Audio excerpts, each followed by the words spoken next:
Hello, everyone. We are continuing our study of the book of Psalms, and today we are in Psalm number 41, Psalm of David. This is a psalm that calls us to responsibility and reminds us of humility. On the responsibility front, it's a good message. It starts off at verse 1 with David writing this: "Oh, the joys of those who are kind to the poor. The Lord rescues them when they are in trouble. The Lord protects them and keeps them alive. He gives them prosperity in the land and rescues them from their enemies." David is talking about those who are doing the service, not the poor themselves. The poor, of course, God is seeking to help them, but he's helping them through those who are seeking to serve. That is the responsibility that has been given to us. We have the privilege of going out and serving those who need to be served. It is an amazing gift that God has asked us to be a part of his team, and that we get to go out and help and serve others. And the promise in these first few verses is that God's going to protect us. He's going to guide us. He's going to steer us along the way, and he's going to rescue us when we get into trouble. But just because God is out there walking alongside us, trying to steer us along, doesn't mean that our own internal sinfulness and brokenness won't still be an issue. We begin to realize at verse 3 that the shift is happening. And in verse 4, it becomes apparent when David writes this: "O Lord, I prayed, have mercy on me. Heal me, for I have sinned against you." We will sin. It is just the reality of the human experience. We are not perfect. Now, there's a problem. And the problem is obvious to us all, but it will break down here in the psalm as David describes it. If we have been in a place where we've been serving others, then whether we like it or not, people are paying attention. And if they're paying attention to us when our sinfulness reveals itself, then all of a sudden, our brokenness will be on full display for others.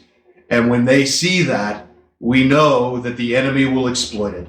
They will turn on us. We will hear things like hypocrite. Even our closest friends, the psalm says, might turn on us and distance themselves from us when our brokenness is revealed. But that's why we, in humility, turn back to God and beg for forgiveness. God does seek to heal all of us. And so in that healing, we end up having a witness to be shared. At verse 10, David writes this: "Lord, have mercy on me. Make me well again, so I can pay them back." You might kind of read it as a little bit of a vengeful line, that I can pay them back. But really, what we get to be when God heals us in front of everyone else, we get to be a witness. So we're called to the responsibility of seeking and serving others. We're also reminded that in our own sinfulness and brokenness, we must humbly seek God's forgiveness.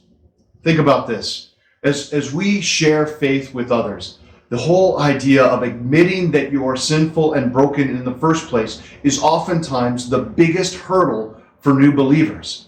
If those who are active believers, who are out there witnessing to God, are regularly willing to confess their brokenness, then it invites others to do the same.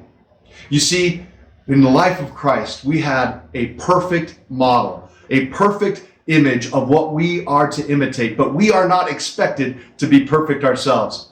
Our responsibility is to be living models for people to follow, so that they can see how we address our own sin and brokenness, and that becomes our witness.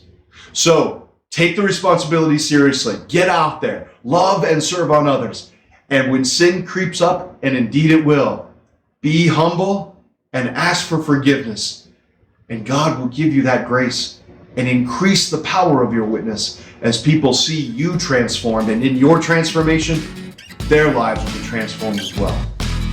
Have a great day, everyone. If these devotional videos are helpful to you, subscribe to our channel and click the notification button so you know when we post a new video. And of course, please share them with others.